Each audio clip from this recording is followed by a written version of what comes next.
Et concernant le coronavirus dans le monde dominé ces jours-ci par la polémique concernant le vaccin AstraZeneca. Après l'assurance donnée par l'OMS, hier c'était au tour de l'Agence européenne de médicaments de se prononcer sur le vaccin Covishield. Dans un communiqué, l'agence affirme que le vaccin est sûr et efficace et précise qu'il n'y a aucune preuve de cause à effet concernant des cas de thrombose veineuse. Du coup, plusieurs pays européens comme la France, l'Italie, l'Allemagne ou encore l'Espagne ont repris leur campagne de vaccination avec les doses d'AstraZeneca. Le point avec Madi Jagarmat.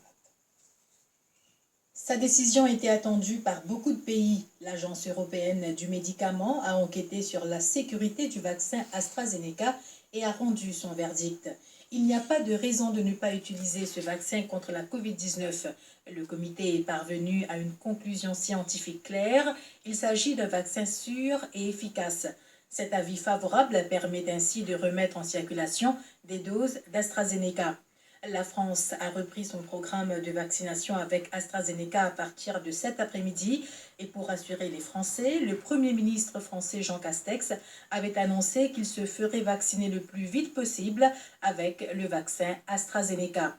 Comme la France, l'Allemagne, l'Espagne et l'Italie ont annoncé la reprise de la vaccination avec le produit AstraZeneca sur leur territoire.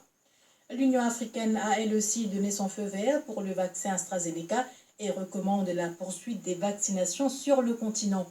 Pour l'organisation, les avantages du vaccin l'emportent sur les risques.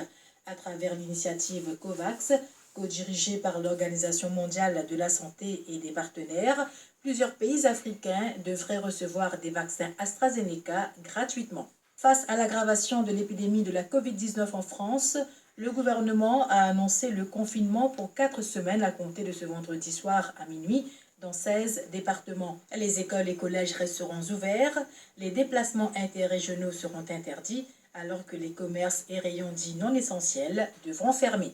En Inde, plus de 40 millions de personnes ont été vaccinées à ce jour.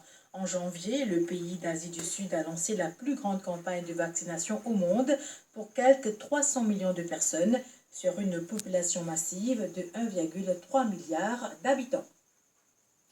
L'actualité internationale, c'est aussi ce premier face-à-face de l'ère Biden entre les États-Unis et la Chine lors d'un sommet à Anchorage en Alaska hier.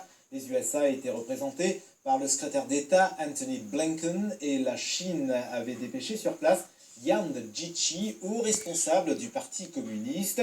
Une première rencontre qui n'a pas été vraiment cordiale. Les États-Unis ont accusé la Chine de génocide envers des populations de Hong Kong, de Taïwan et de cyberattaques contre les USA. La Chine, de son côté, a dénoncé une ingérence systématique et systémique des Américains dans les affaires internes de la Chine.